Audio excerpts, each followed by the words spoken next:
The following program is being brought to you on the Voice America Empowerment Channel. For more information about our network and to check out additional show hosts and topics of interest, please visit voiceamericaempowerment.com.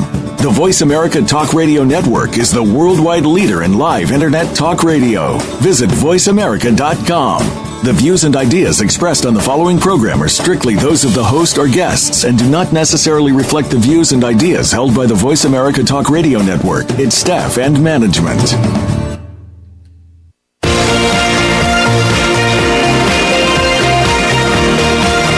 Welcome to Living Well with Ann Beal.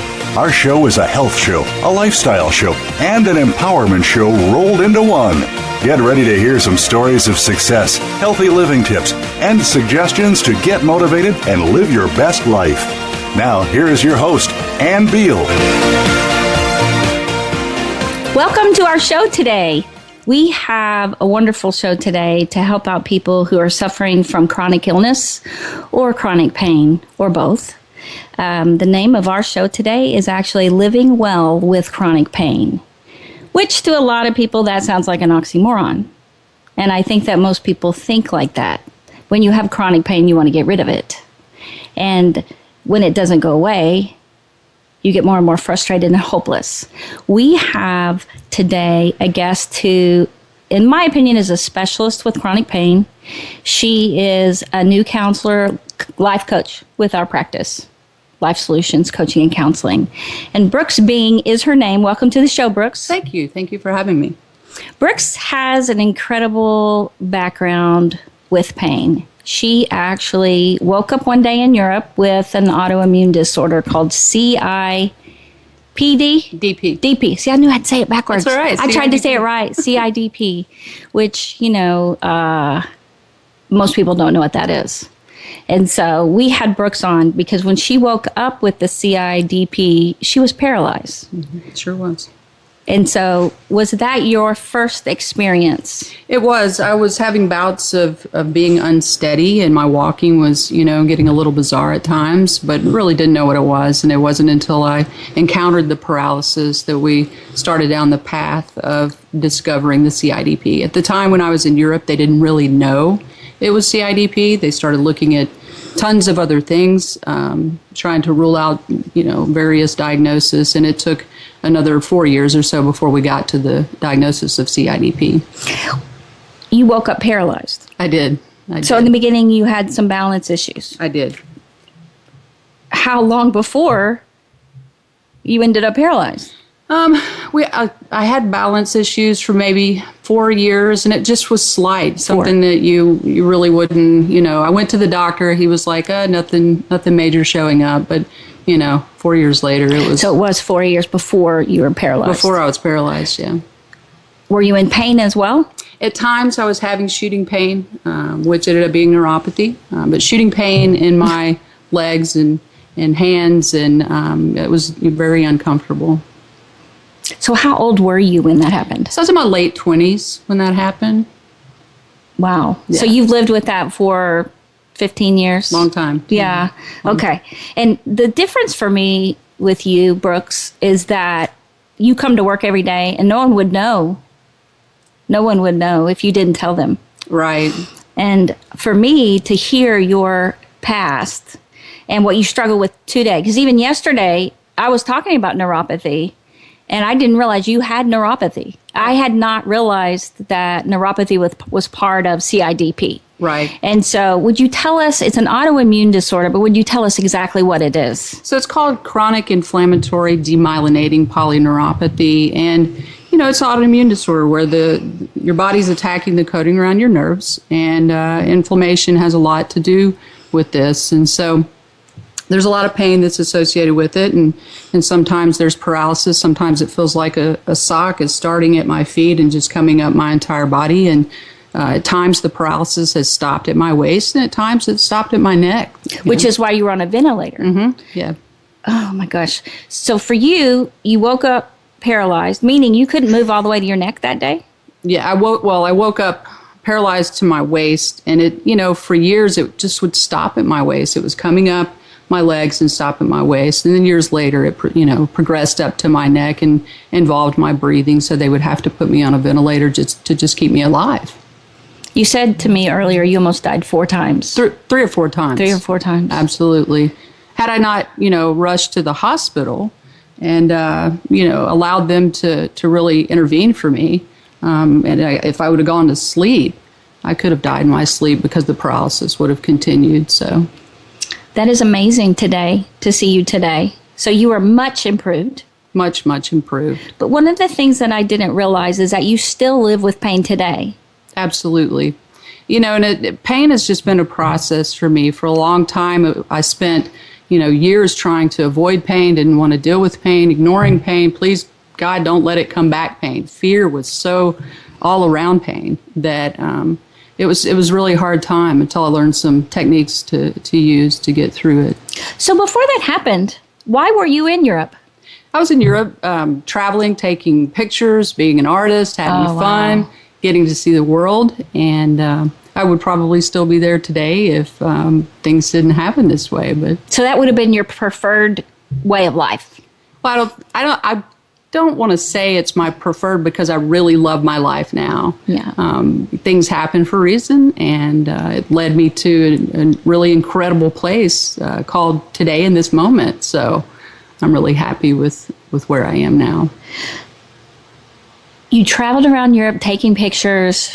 Did you draw as well? Oh, you were an artist. You graduated from art school. Right. That is wonderful. So I have to ask later how in the world you got where you are today, right? Right.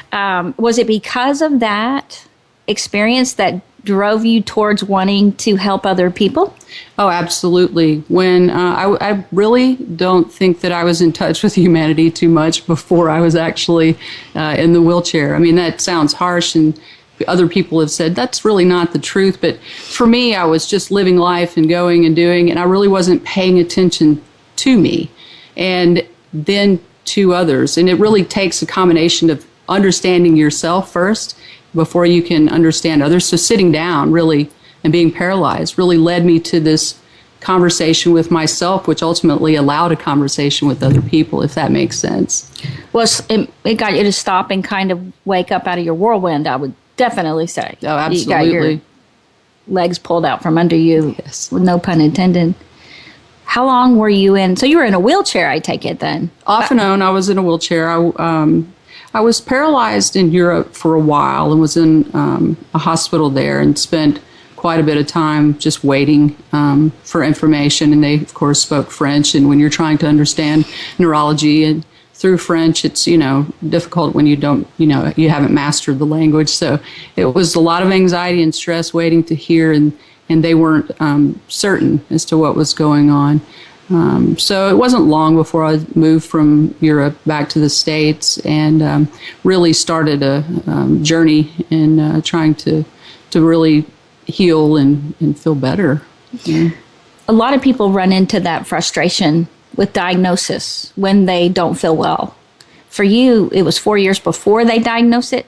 Yeah, it was in 2004 when they formally diagnosed it, and I had gone to several hospitals, talked with several doctors, and they were trying. They just didn't. Did they give you other diagnosis? They were trying to give me other diagnoses, but it was really maybe we don't know exactly what's going on. Maybe this is a new situation. It was different symptoms leading them different paths, and it wasn't until 2004 I met a doctor in a small town in Texas, and he had just seen the complete package of CIDP, and so he knew pretty much right away this is what we're dealing with, and he was able to start treatment on me pretty quickly.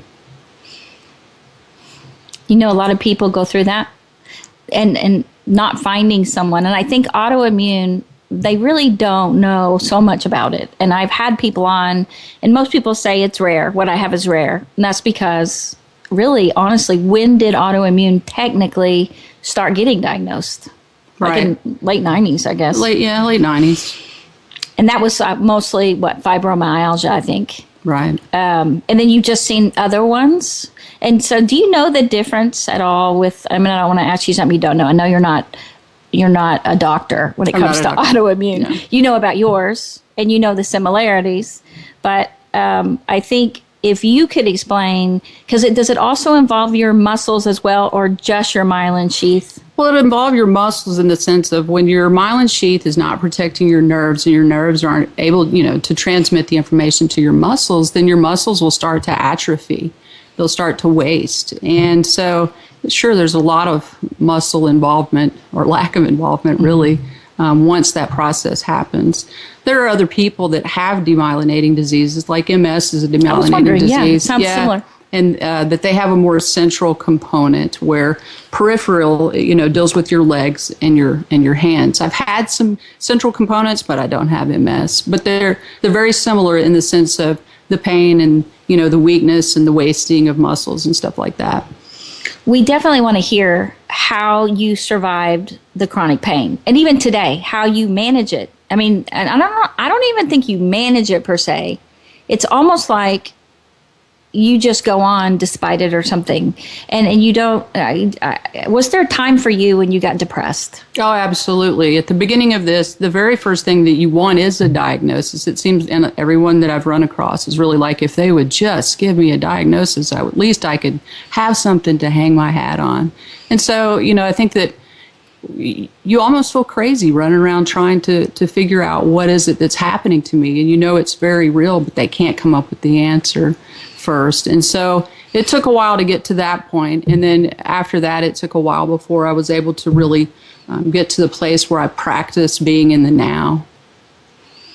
You also really specialize in helping people with chronic pain being able to really cope with it on a daily basis well. I mean, living well with chronic pain, how in the world does someone do that? One of the things that most people connect with chronic pain is people are sad, people are mad because they're in pain. Right. Or they have immense anxiety. They're not happy people because they feel so bad. Right. And so they tend to be impatient and irritable and sometimes angry. Right. They isolate, they seclude. And I know that you have gone through all of that. Did all of that. And really in the process of just learning about A, my disease, and B, how I was going to manage it, it's really breaking it down into three components. There's pain. There's the emotional reaction, which is what you were just talking about. And then you have these pain-triggered thoughts, these thoughts of, I'm not ever going to get better. I can't be happy now because I'm in pain. And life is just miserable now that I'm in pain. And if you take those three areas of the physical pain, the emotional reaction, and then those triggered thoughts, and you really look at that, and the physical pain can be like sharp or stabbing or fatigue or feels like lightning's hitting your body. There's all kinds of different physical reactions. But when you look at those three areas, it breaks down that two of those are mental aspects. And so when you start to consider that, then, you think, well, if I can get control of two of those aspects, will it help, the pain, the physical pain of it? And it really did. And teaching people how to get control of their emotional reaction to it, where they're angry and frustrated and sad about it, and how to get control of the pain-triggered thoughts really is going to help the physical pain. Because when you're mentally stressed, your muscles, tighten, tension sets in, and then the physical pain really sets in. So teaching people about those two aspects is really important. And I think that if your muscles tighten and you're stressed and, because you're in pain, that can make it worse by tightening. And I think that's the misnomer or the oxymoron about relaxing when you have pain. Most people have trouble relaxing when they're in pain unless they get a painkiller or a muscle relaxer or something like that.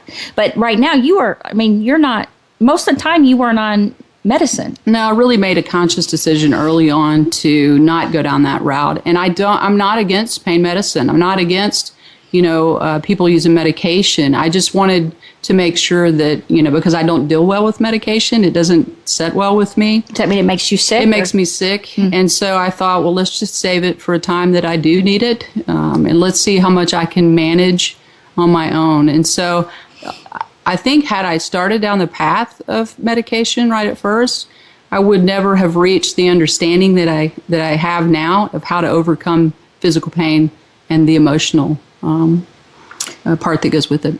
That's one thing that the medical field really doesn't teach. They are quick to give the pain medicine. And of course, people are in such pain. They want that. I mean, if they're not used to pain, it really doesn't take much pain for people to want pain medicine. Absolutely. I mean, the average person, they get a headache, mild, maybe even a medium headache, they reach for a painkiller, right, to get rid of it. The kind of pain you're talking about is like multiplied 10 times that. And so, of course, people are going to want pain medicine. That's the only thing that they tend to give them. Yeah, I think that, it would be great for doctors to offer that and say, and here's another way as well, to consider this. But when you're in pain and you're going for help and that's the answer that they give you, then you cling to it because you don't know what else to do. A lot of people go there. And then a lot of people get addicted. Yeah. And I people can make fun of even like celebrities who are on painkiller for pain and they get addicted to it. But honestly, most people struggle with that. And the doctors are like, we can deal with the addiction later. And I'm like, what? Yeah. It is not easy. I work with that all the time. So it's not easy. And so do you with addiction. Mm-hmm. I wonder if I'm going to ask you that too. But so for you to say, I'm going to try other things as well, I just really encourage listeners out there, if you know people in pain or you're in pain, to, the cool thing about Brooks is she combines a lot of things. She's not against medicine, but to combine them and use many different things. And I think in the Midwest here, in the southern central section of America, we're often really just limited to the MDs and all medical model, right? You don't get a lot of the naturopathic, holistic, natural, even essential oils, things that you can do naturally, and mindset change, which you have learned to really help you be able to control those thoughts. But I've never heard anyone talk about it like you. Wow. That's incredible. And I think that there are a lot of people out there that are really taking the turn and doing some incredible work with pain. And, they're introducing mindfulness, and people are doing Tai Chi and yoga, and, they are using the essential oils, and, just a lot of incredible alternative approaches are really working. So, yeah. What has worked for you? Because you are so different than most people that I've met that have gone through stuff like this. What has worked for you? That's what I want you to share. I think it really came down to learning that pain is not one block solid item. There are your pain isn't just one thing. So you have heat, and you have cold, and you have really sharp pains, and you have dull aches. And when we talk about it, the language that we'll use around it a lot of times when we're saying, I'm in pain, it's overwhelming, it's as if it's this one big thing that controls us. So being able to stop and really be sensitive to your body and listen to what's going on in your body, and to be able to say, that's a pain in this muscle and it hurts really bad, or that's a pain in this foot that's just really feels like lightning. But over here, when I, rub on my forearm, it doesn't hurt at all. Or if I touch my face on the left side, it doesn't hurt at all. And so identifying with all the places in your body that don't hurt really puts things into perspective. Does that make sense? Yes. So the people with the neuropathy, most often I'll hear it in the feet, but not anywhere else in there. But they're in pain. They're in miserable pain. It's miserable pain. And, some people have it in their hands. And then people with trigeminal neuralgia have it in their face. And it's just, they isolate and go into a hole like you rarely see. I mean, it's bad. So there are a lot of different varieties of this that, we worked with. So for you, identifying where you didn't have pain was very important for you? I'm sorry? Identifying where you did not have pain. Yeah, absolutely. So if you find places in your body where you don't have pain, you realize, 90% of my body's not in pain right now, maybe just 10%. And so that shifts the perspective of it. It shifts the conversation of pain to one that's more bearable. Okay. And I think what's interesting about that is we talk a lot on this show at times. So when we had different people on talking about telling your story, and your story, if you've had something tragic happen to you, if you say it over and over, or if you say I'm a bad person over and over, if you say I'm in pain over and over, what is that you're saying? What does that exactly mean? it's not exactly you're not in pain. You have some pain. Maybe is a better word. Yeah, if you can get to the place, and we can teach you how to do that, where you collapse your story of pain. Because what your story of pain is your history. Your history, becomes this thing that you talk about. I'm in pain, and then you're anticipating pain in the future. So now you're past focused on what you went through, and then you're very future focused on what you're going to go through because you're terrified. Oh, I'm going to be in pain later. So really being able to collapse your history of pain and gain an understanding of what else is not in pain, and gain an understanding of how to use your other senses while you're in pain to realize that there's more going on. And, it really helps to collapse that story so that you can live in the moment. And living in the moment is vital to dealing with pain and chronic illness. So by changing the way you think about it, changing the way you talk about it, change the emotional thoughts. And it's weird how changing your thoughts changes your feelings. They used to think that your feelings controlled your thoughts, right? Now they know that your thoughts can control your feelings. So if you see a spider on the ground, you may get anxiety. But if you see a piece of thread and you think it's a spider, because you think it's a spider, immediately you're freaked out. Well, once you realize it's just a piece of thread, immediately you're okay. Right. So it's not really what's happening that's controlling. It's what you're thinking about what's happening that's controlling. What you're paying attention to, yeah. Absolutely. And I know you say what you focus on is what happens, or how do you put that? Well, I just put it on focus on the now. I focus on what's going on in this moment. But what you think about comes about, or if you think on pain, then you'll have pain. Yeah, absolutely. What we focus on is what we get, basically. And that sounds simple to a lot of people out there who might be in pain, because I think that the anger, frustration will be, well, they don't know what it feels like. I don't. I can clearly say that. I have lots of family members that do, and I have people that do, but it's not the same thing. You actually have been in immense pain. You were on a ventilator, too. You almost died 4 times.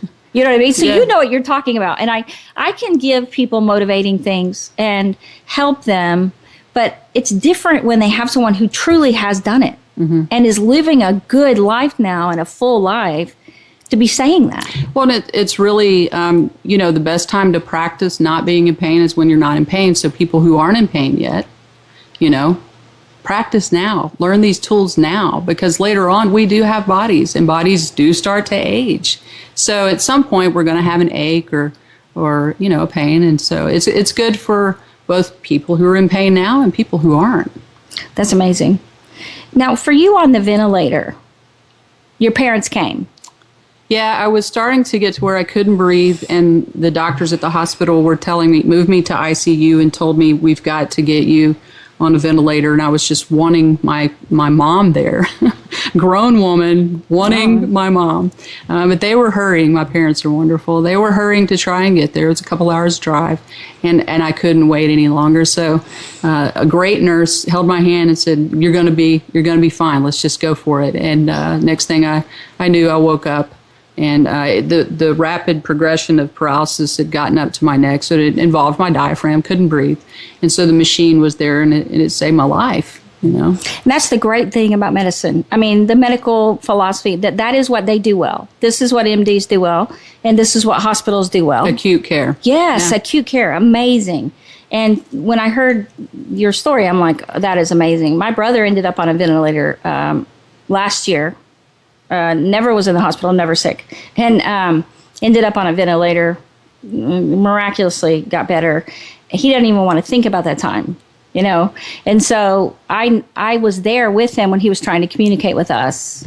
And I know you had to have done that, trying to communicate with people around you, hearing people talk, like the nurses and doctors. Did you hear them talking? Oh, I heard everything that went on for days and days. And did they say right by you might not make it? Oh, absolutely. Oh. They said right across my body to my parents once they got there that they didn't know if I was going to be able to come off of it or make it, or they didn't know what was going to take place. What'd you do? Well, at that time, all I could move, were my eyes. That's the only thing that was moving. And I looked at my mom, and I could see the concern on her face, and I thought, when the doctor was like, I don't know what's going to happen. I don't know if she'll make it or not. I thought, how dare you, first of all, to speak that and use that energy around me. Don't speak that out. Don't speak that out. So I thought, let me get off this ventilator, and he and I are going to have a conversation. But I knew at that time, at that moment, that all I have is the present moment, and that's the only thing that,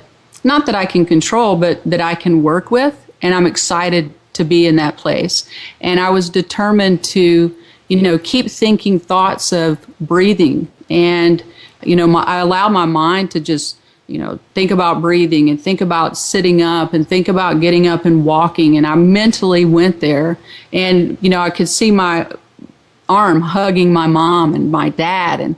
And so that's the state that I was in. And a ventilator is painful, right? It's not comfortable at No, all. it's not. Mm-mm. And they tell you that they keep you in conscious sedation, but you're really awake and aware that you have multiple tubes in you. So Yes, that would be really uncomfortable. Well, the great thing is that you got through all that. Now, you ended up on the ventilator more, or just one other time? No, another time. And, it was not as scary the second time, and it didn't last as long. So, and who knows why? I mean, maybe because I mentally could go there and allow myself to not be as afraid and realize, this is just a step in getting back to, doing life. So That's wonderful. Yeah. Now, you helped us with some of the things about pain. When we get back from break, I want you to go over some more things about that and the resources that really helped you. Because you said that really, when I was talking about, websites or medical explanations or whatever, and then I said, what really helped you? It was none of that. Right. It was none of that. The more information did not help you. Right. And doctors give you information about everything that's going to happen to you in the future, and it's really all negative, right? Pretty much. Was any of it positive? Well, I mean, there are doctors out there that stay positive with you, and it's really good to connect with a doctor who will engage with your thoughts as well, because a lot of times they're just prescriptive, they're telling you what to do, but a great doctor is going to listen to you and try to collaborate with you. And so you had a great doctor. I had a great doctor. And I think that you don't want to hear the negative. If they tell you, and I've had clients tell me the progression of what they say, like, I'm having back pain, I'm having this pain, and they say I have this autoimmune, and this is going to happen, and this is going to happen, and this is going to happen, and then I'm going to end up paralyzed, and then that. And I'm like, that is not good for your thinking. I mean, I know people get diagnosed with fibromyalgia now, long before I ever think that would be fibromyalgia. And so they just believe that they have it, and they're thinking, they just believe they're going to start hurting all over the body. But I also have people that have it a lot worse and believe it's going to go away, and then it starts going away. It is interesting what the mind can do. Yeah. I mean, I think that some people, they can believe it goes away and it goes away. I think that a lot of times it's just, dealing with what does happen if things, if it starts to become painful again, and just having a really good skill set to work with it, because, again, we have bodies. They start to break and break down, so... Yes, having a wonderful skill set. And that's part of what I want you to show them, so that they'll know what to do. They'll know where to go to get the information that you got, so that they can get stronger. Because one of the things that amazes me is that you said it's not necessarily about constantly thinking about getting rid of the pain. It's just accepting. It's accepting who you are and what you are. How did you say that exactly? It's really just being with yourself and accepting the moment, and you choose it. You're basically choosing, okay, I'm in pain right now. I choose myself exactly how I am. And it's when we do that, it's when we absolutely choose where we are, that we're able to then create our future of what we're going to have. So not so much worrying about the future, but being where you are and accepting where you are, that's the power. That's just so much power in that. Right. And I think that's really awesome that you do just accept, this is me. This is me. And this is my life right now. And if people want to learn more from you, I just want to say before break, she is actually a counselor and a coach here at Life Solutions Coaching and Counseling, Brooks Bings. If you would like to hear more from her, you can call her 817-232-1363. Or if you email me at ablivingwell@gmail.com, I will send the emails right over to her, and we'll get back to you on that. So we're going to take a break now, and when we come back, Brooks is going to tell us a lot of things to help with you being able to live like she does, living well with chronic pain. Stay right here. We'll be right back.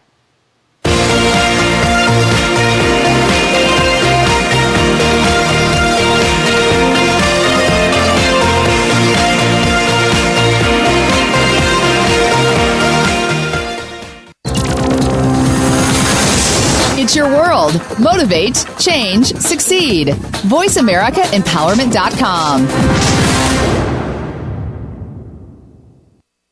Life Solutions Coaching and Counseling in Fort Worth, Texas is a full-service wellness clinic providing individual, group, and family counseling, one-on-one coaching for life and wellness, and naturopathic treatments of medical massage therapy combined with essential oils to ensure you reach your health and wellness goals. Sessions are available in person or by phone. Get started on your new life today. Just call 817-232-1363 or go to LifeSolutionsCoachingandCounseling.com or email them at lifesolutioncc@yahoo.com.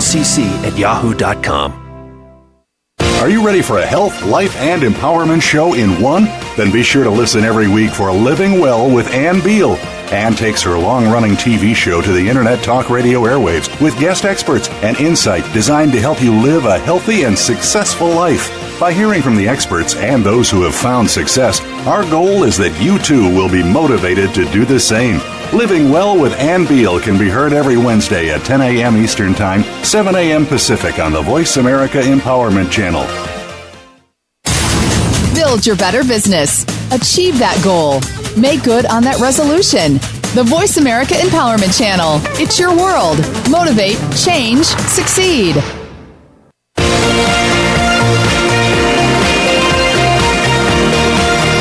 You are listening to Living Well with Ann Beal. We'd love to hear from you with comments and questions about the show.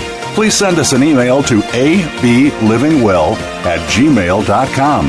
That's ablivingwell@gmail.com. Now, back to this week's show. Welcome back.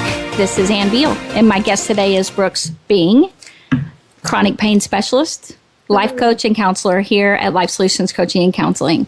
I wanted to have Brooks on, and in the first segment, for her to tell you what she's been through, being paralyzed, being on a ventilator, having neuropathy, chronic pain from an autoimmune disorder, CIDP, and what it's done to her, but also today, the most important thing to motivate you and inspire you on your own to become, if you're in chronic pain or you have a chronic illness, to live the life that Brooks lives, to go on and be able to move through the pain in a way that you can still live wonderfully. And I myself don't know how to do that. That's why I have heard a lot of things, and I can pass those on to you and talk about chronic pain all I want, but I have not experienced it. And so that's why I wanted Brooks on. So she went through a lot of things in the first segment with me. And in this segment, she's going to tell you how you stay in the present time. When she says staying in the now, I've asked her really to explain what that means, because a lot of people, they hear that and they don't really know what that means. So the mindfulness of now is what you call it, being mindful of today. And then she's going to go over the 7 ways that she stays healthy that are so important to her that she wants to pass on to you. And then she's going to give you some resources that she used to get all her mindset changed. That she says helped her the most with relaxation, stress reduction, and motivation, and really just encouragement for her to give her hope. So you stay right here. Brooks, welcome back. Thank you. Well, mindfulness, can you explain it? The way that I explain mindfulness, it's, that when you're in a lot of pain or you have illness and there are just a million thoughts going through your mind and a million things being felt in your body, mindfulness is really being able to tune into your breathing, taking a deep breath in and letting it come out and being conscious of that breath in that moment. That's the simplicity of mindfulness. And you can start to add to that, while you're breathing and you're paying attention to that, then you can also notice, well, the wind's hitting my face right now, or I feel water running over my hands right now, or I can smell someone's just cut the grass and the freshly, mowed lawn is just really incredible. And I like to listen to my dogs crunch on their food. And so when you do these things, and you're paying attention to a lot more things. It's really kind of sensory splitting. It's really taking your focus from your pain and shifting it and spreading it across several things that are really positive and amazing things to help you stay in the moment. I think that, when I would do that, I noticed that I wasn't so worried about what was about to happen, because when you're in pain and it's like you're always wondering when's it going to happen again? What's going to happen next? And so being able to stay in the moment keeps you from focusing on your past or your future, and it really, focuses on right now. And then when you can distribute it across senses, it really starts to decrease the actual physical pain, because you're dealing with the two aspects of the emotional response and the triggered thoughts of, I'm going to be in a future state in pain. It removes those, or it starts to soften the blow of those, which softens the blow of the physical pain. Does that make sense? So much. Because I would think that the anxiety you talked about being afraid it would come back, worried about it coming back all the time, that because you were in such relief when it was gone, it would make sense that you would worry like that. And instead just stopping and enjoy the moment of not having the pain or not having as much pain.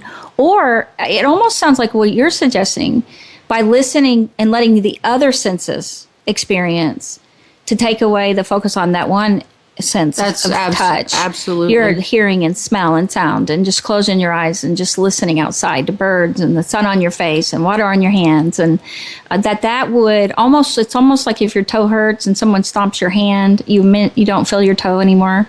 It's sort of like that. I hope no one stomps on my hand. But. Yeah. So it's like it does. I mean, you can switch the senses. Yeah, it's almost like I used to call pain my dust storm. It was just so much, and it was overwhelming, and you couldn't see clearly.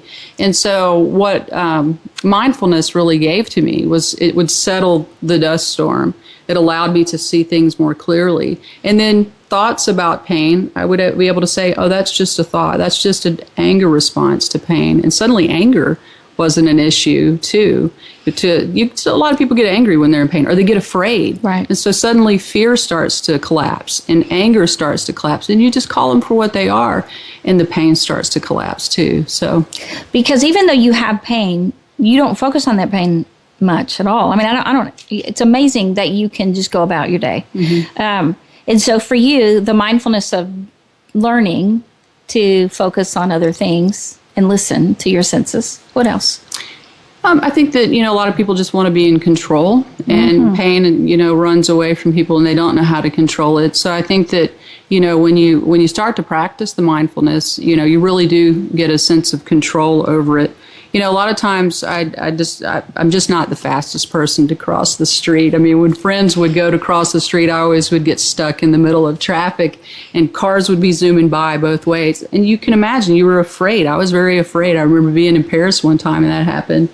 And so pain is a lot like that. Fear is a lot like that. Anxiety is a lot like that. Depression can be a lot like that. Things are zipping by and you don't know what they are, but you just know you're just frozen in it. You don't know what to do.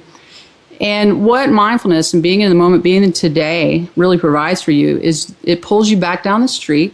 And even though the traffic may be going by, the pain still exists, or things that, usually scare you still exist, and you can see them. You're able to say, that's just the traffic of it. It's not me anymore. It's just what it is. So I think that, mindfulness is a huge, huge aspect of it. It allows you to break things down, allows you to be in the moment, and, it pulls you out of that traffic of pain. So are there any resources where people can learn more about mindfulness? I know The Power of Now by Eckhart Tolle is one of them. That one, was a little interesting, but it does help you with really living in the now.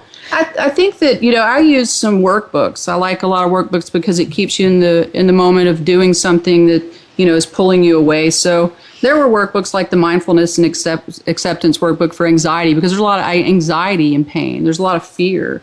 And I think the Practicing Happiness Workbook was another great workbook to work through. Now, Practicing Happiness is by Ruth Baer, Baer. Mm-hmm. And the Mindfulness and Acceptance Workbook for Anxiety is by John Forsyth. Right, and George Eifert. Yeah.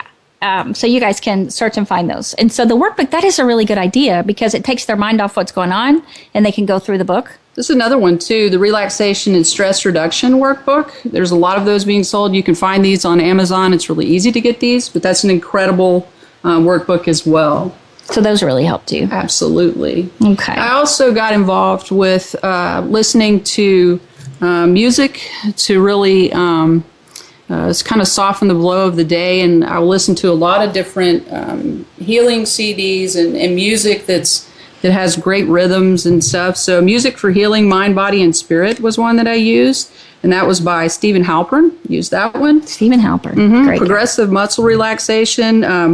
That was produced by Beth Salcedo, I believe, and that was an incredible one. And some various music, and I would see that my, say if I was paralyzed in my legs for that day, I would be moving my arms and trying to get rhythm and stuff with my arms. And if you pay attention to your motion, and you'll see me even still start to make movements, it really does pull you away from the pain. So. That looked like Tai Chi. Yeah. Did you ever take Tai Chi? I did. That looks awesome. Yeah. It's incredible. Moving your hands and stuff like that. You don't have to have taken Tai Chi. You can just practice a rhythm. Right. And they say that it does the same thing. They just came up with these movements that cause the energy to flow differently. And so that's really cool. And I see you have one about meditation. Meditation for Optimum Health by Dr. Weil. I've loved Dr. Weil for a long time, and he's got some really incredible tools. And that's Weil, W-E-I-L. Mm-hmm. And I know for you've learned so much from all that. And I know at that time you were reaching out to find anything that would help you, I'm sure, like most people. And what would you say was one of the most defining things? Out of all of those things, or just a period? Just the whole thing that got you where you are today. What do you think? I know that you're going to share next the 7 things that keep you where you are. Mm-hmm. I think realizing that I have a choice in absolutely everything. Realizing that I have a choice where I am in pain today. I have a choice as to what I'm going to do and what skill sets I'm going to use. I think that a lot of people, when they get in pain or when they're hurting or when they're depressed or have anxiety or stress, they don't realize you have a choice, and you can stay in that and continue that, or you can choose to use a whole skill set that's going to pull you away from that. So I think the choice was really understanding that I have choice in everything that goes on. That's the thing that's really catapulted me forward. I wonder about your parents, because one of the things that you said was the day after you got out of the hospital, or the next day you went back to work. Mm-hmm.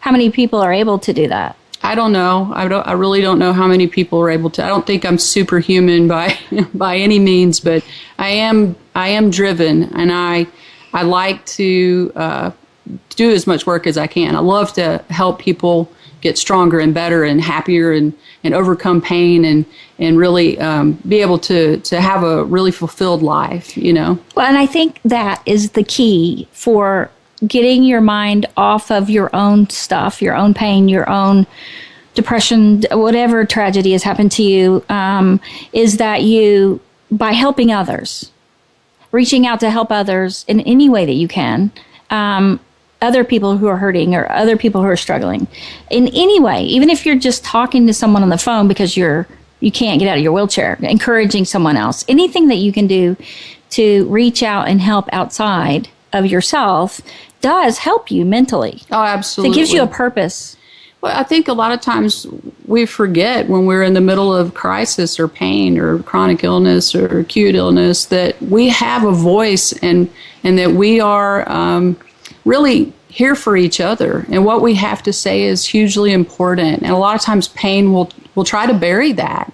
And so, it's very important to understand that if you're in pain right now, if you're suffering from depression, people need to hear from you. People really need to have conversations with you so that you can understand them and they can understand you.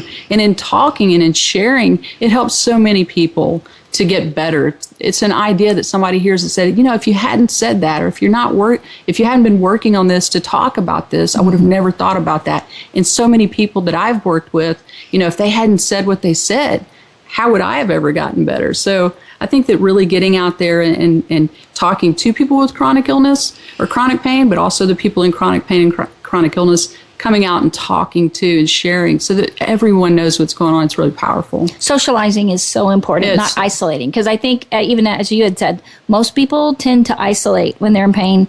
And that just takes all their focus off everything else and puts it mainly on themselves, which any kind of pain you're having, emotionally or physically, to get it off of that helps decrease the pain. Helps if you the more you focus on anything, the worse it can get, or the better it can get. Right. Mm-hmm. Right. And so it's only how you look at it, how you focus on it.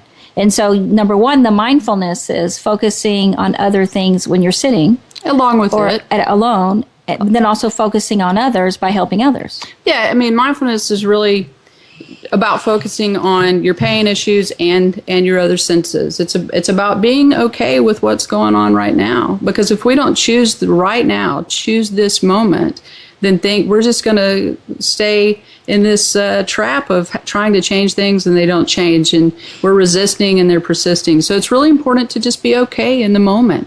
Does that help you relax? That's part of relaxing. Absolutely. Like, this is okay. This is where I'm at right now. But when you're angry and stressed and irritable and fighting it and resisting it, not that you don't want to get better, because that's a mind thing, right? But you relax and just go, okay, I can get through this. This is not gonna overcome me. I'm gonna be able to do this. Yeah, it doesn't define me. It's not completely me. I'm not in the shadow of pain. It's just a part of me. It happens. I can call it for what it is. It's pain. And there's so many other things that aren't in pain, so many other things that are amazing. And so that ability, that choice, and practicing, believe me, it takes practice. I mean, lots of practice. And I've been practicing for a long time. I remember not too long ago, I had to go in the hospital to have a port put in my chest. And I'd never had just the implanted port. It had always been an external. But there was a lot of swelling involved, and they had to access that port, with the next day. So it's very, very swollen. And you have that port right now. Oh, yeah. I've got that port right now. Anyway, so they go to access the port, and I'm convinced the nurse missed. We laugh about it, the nurse and I do still, but it was so painful. And I'd never really had a breakdown anxiety moment, but suddenly I thought, oh, what's going to happen? This is going to hurt. Here I am in that future state. Not that it didn't hurt. It was hurting because it was swollen. But I realized I'm still not a pro at this. It really takes practice still to this day. So once I started calming myself down and choosing to, look around the room and see what I could identify and start to move my hands and listen to the words that were being said, because they started saying, everything's fine. You're just a little bit nervous right now. Mm-hmm. And so I was practicing it. Well, the next time when they went to access the port, it's no big deal. Now it's really no big deal. But I'm just reminded that it's daily. We have to practice this skill set. We're not ever masters, but we really aim for it and go for it. Well, and I find that our bodies, if we don't calm down, if we panic, if we tighten up, if we get afraid, we can't think clearly. Mm-mm. But also everything is more scary and more painful that way. And we had a technical problem this morning, and Brooks was getting a little overwhelmed because I was just calm. But I told her I have to stay calm. I just need you to do this, and I'll do that, and we'll get it working. And I told her, if I stay calm, I can do it, and we can get through it, and it's on time. Don't worry, we'll get through it. But I used to freak out, right? And so I couldn't think, and it would delay. It would take away minutes and minutes and minutes. And so for me, when I realized if I just don't freak out, I just stay calm, it always works. Mm-hmm. It is the weirdest thing. Yeah. And I know for you that port, you have the plasmapheresis. Pheresis. Yeah. I don't know these medical terms. Plasmapheresis, where you actually get the transfusions. Well, it takes your blood out of your body and it puts it through a centrifuge. And so it pulls off your plasma and puts it in a waste bag. And it takes your red blood cells and put it back in your body with fresh albumin. So they're basically taking maybe what's toxic in your system and dumping it out. And putting the other freshening you up, yeah. You make that sound so... just do that. Okay. Cool. So now what? I think the things that really keep me going now, water is so hugely important.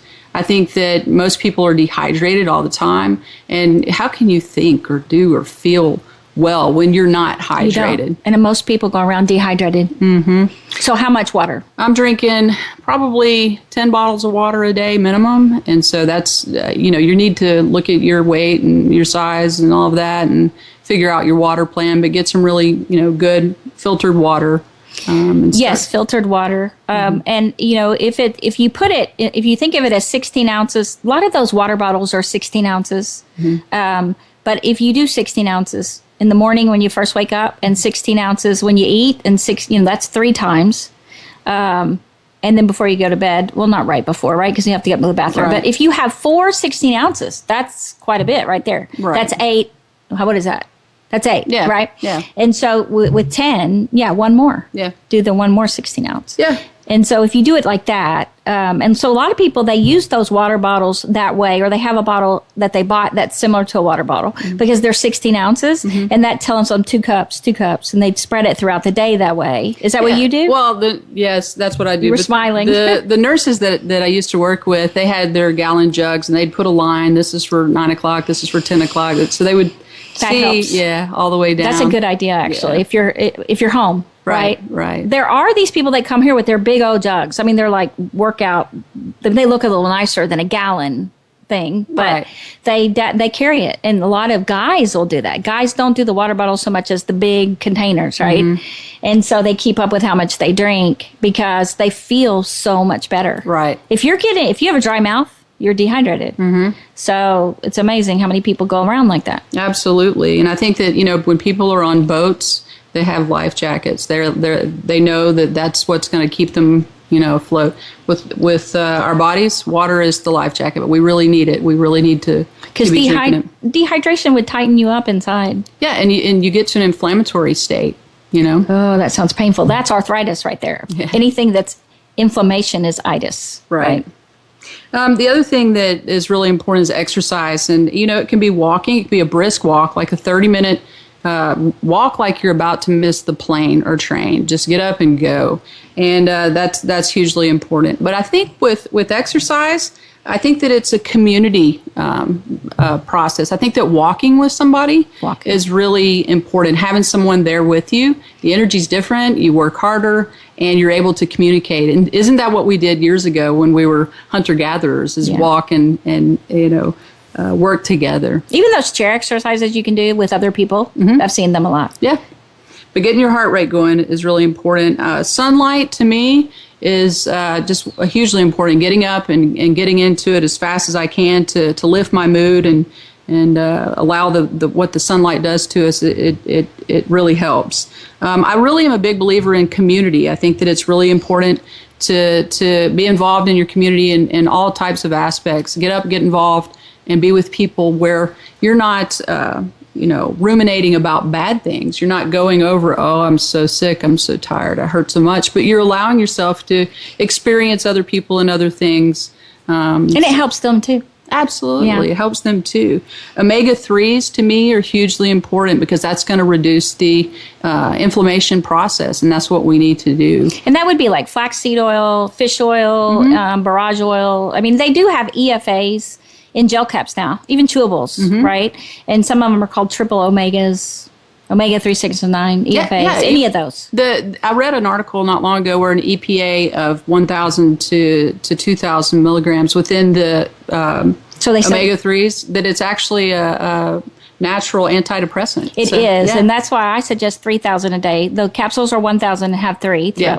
You can do it 3 times a day, and it is. It's a natural anti-inflammatory as well. It helps with pain. It helps with depression. It helps with mood. It helps with eating too. You don't get the cravings. Right. And then meaningful activities and events. We've got to have describe for yourself a meaningful day and then go live it. Go out there and be around it. And then it's not in the 7, but it really matters the most is a lot of laughter. Be sure and laugh. Laughter's medicine. Yeah. Yes. Laughter's medicine. Absolutely. Yes, and we weren't as funny at this one. I really wanted her to have time to say everything she needed to say. And so at one point I thought, are we being too heavy? Maybe we should tell a joke. But we didn't have time. So I hope you guys listened. I hope you guys learned. Thank you so much, Brooks, for being on. Thank you for having me. And you know what? I'm going to have her on again. Today I just asked her to kind of focus on chronic pain. she's been through so much. And so we are going to, in the future, have her on for anxiety and worry and things like that. And what resources, because she has this mindset that's just incredible that helps her function to a level that, I know people with these and they hardly get out of their house. So we want to keep teaching you and let you know about Brooks with an S. Brooks with an S. And so thank you for tuning in to Living Well. And I want you from this day forward to start learning how to live well with chronic pain. So thank you for tuning in, and we'll see you here next week on Living Well. Take good care. Follow us on Twitter for more great ideas at Voice America Empowerment.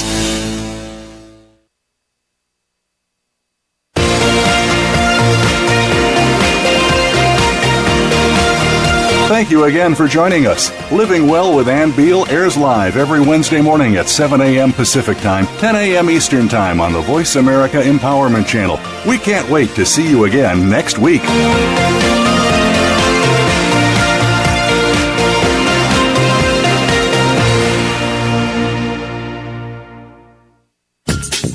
Thanks again for listening to the preceding program, brought to you on the Voice America Empowerment Channel. For more information about our network and to check out additional show hosts and topics of interest, please visit voiceamericaempowerment.com. The Voice America Talk Radio Network is the worldwide leader in live Internet talk radio. Visit voiceamerica.com. The views and ideas expressed on the preceding program are strictly those of the host or guests and do not necessarily reflect the views and ideas held by the Voice America Talk Radio Network, its staff, and management.